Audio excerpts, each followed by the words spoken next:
Hey guys, welcome. I wanted to show you my version of the stat stacking Gemling Legionnaire that's based on Pillar of the Caged God and Hand of Wisdom and Action gloves to pretty much destroy all the content. So let's get into it. Okay, so let's start with the items. The core concept is Pillar of the Caged God staff that gives you damage based on strength, AoE based on intelligence, and attack speed based on dex. We have a bit of each, mostly int and strength, so we get a ton of weapon damage, percent increased, and AoE.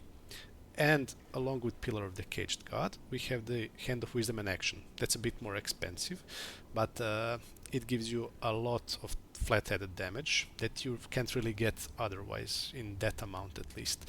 So it gives 1 to 10 lightning damage per 10 int. That gives like over 400 upper flat. So both of these can be improved with corruptions. So uniques in PoE 2 can be improved by 1.2 times 1.2 to get more value, but these are very expensive in that way, so I have it just a plain version. Okay, then we have the Ingenuity, very expensive.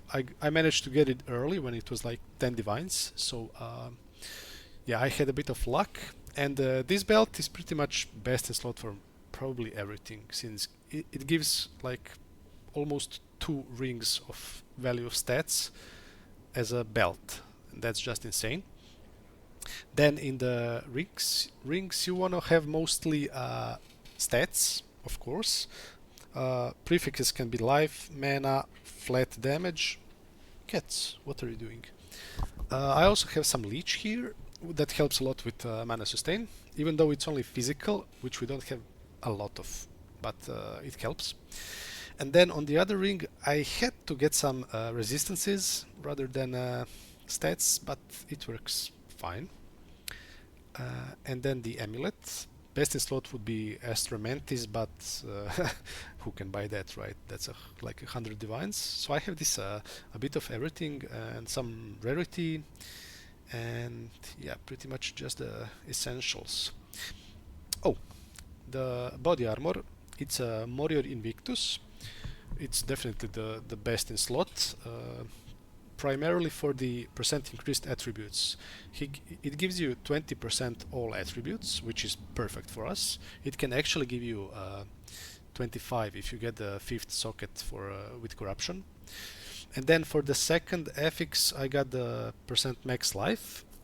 Here you could ideally get the all res, but that version is like 30 something divines, so I can't really buy that. And the rest of the gear is just resistances, stats, life, mana. Skill tree. Why are we playing a Gemling Legionnaire?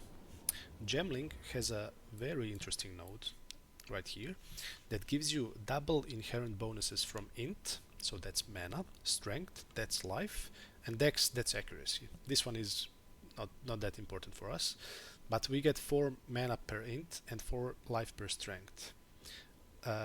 The other part of the Gemling, I went this way, so for extra quality and the level of all skills.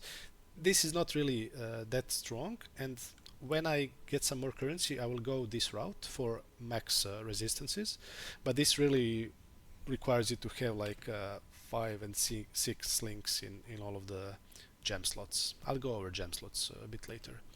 Okay, as for the skill tree, it's pretty straightforward. So we are collecting as many attributes as we can along the way. I got some region here, I got some like armor, whatever stats here. The main cluster is this one for increased attributes and for flat attributes.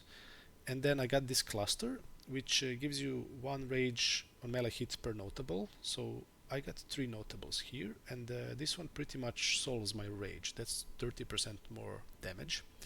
Also I got electrocute here. My build is pretty focused on CCing. I use freeze, I use electrocute, and I use stun, and I try to invest in all 3 mechanics as much as I can. So I also got some freeze and electrocute here, so it works pretty good. You'll see in the clip later. I can pretty much CC bosses all the way. Yeah. So we are going, since we have a lot of life and mana, we are going above, on top, but along this way we are taking this one. This is absolutely crazy. So lucky gives you damage is rolled twice and the higher value is taken. So for lightning damage that has a wide range of minimum and maximum damage, this is I don't know, like 50% more damage. Yeah. Then we are pathing all the way up, taking some dexterity, taking the quarter staves cluster. Then we get here more maximum lightning damage. This is pretty potent. It's like 10% more damage overall. Let me see. Oh yeah. Then this is the important part. I found this inspiration on a video from a YouTuber called Void241. So thank you, man. He did some investment in damage taken from mana before life. We get some 16% here, and then we go on, get some more int and mana. Also we get Eldritch Battery here, so whatever ES we have, it's converted to mana. And then on top left we get another 10%, and on jewels we get like 3 to 4% on some jewels, and we end up on around 40% damage taken from mana before life. What this means is we pretty much have 7k effective HP, which makes us quite tanky for a non-broken ES build. Okay, skills. The playstyle and the skills we use, it's very simple. We use Ice Strike, buffed with a bunch of damaging supports. And it's pretty much the only thing we use. We use Tempest Bell as the bonus for single target and some Rage Sustain and electrocute build up. And we use 3 auras. Overwhelming Presence, I love it, especially with extra quality. It gives you 32% less reduced threshold for stun and ailments. And then we use Herald of Ice and Herald of Thunder. These two are pretty busted, and I expect this to be nerfed soon. So Herald of Ice, this cannot freeze by itself, but it can shock. What this means is we use Herald of Ice to explode and shock enemies, while we use Herald of Thunder, which cannot shock, we use it to freeze.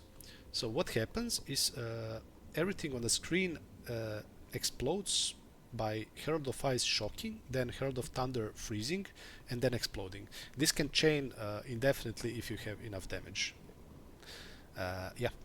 And then besides that, we pretty much use Hand of Chayula for applying Freezing Mark for easier freezing, and Conductivity for more DPS.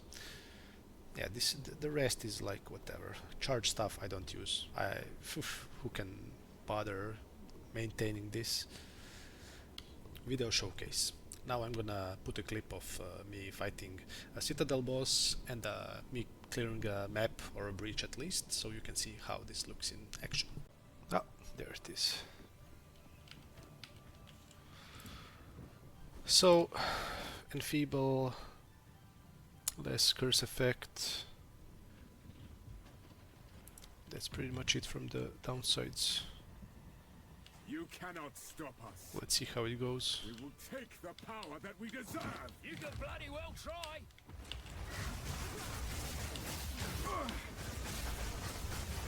That will not go unpunished. Okay, that's the first phase.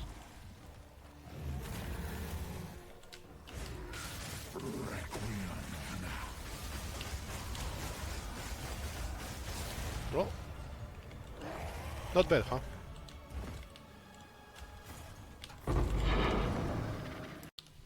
Okay, so this is a tier 15 pretty standard map. I found a breach already, so this is what it looks like. It's very laid back and chill to do, Another notch on me helmet. and everything gets blown up.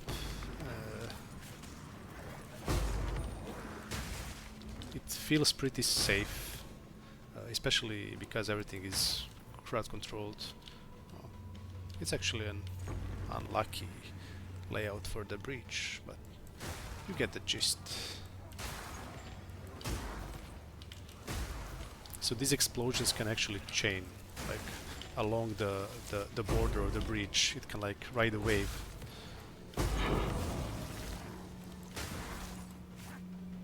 I really expect some changes or nerfs to the current interaction with Herald of Ice and the way it carries pretty much the wave clear. Honestly, I expect both Herald of Ice and stat stacking in some form to be nerfed. Possibly Pillar of the Caged God, maybe numbers, weapon damage numbers, or HOWA flat damage. Something will likely get gutted soon, but that's why I wanted to create this very enjoyable to play build guide. Try to play it while you can. That's what I'm gonna say. Okay, thanks for watching, guys, and I'll see you next time.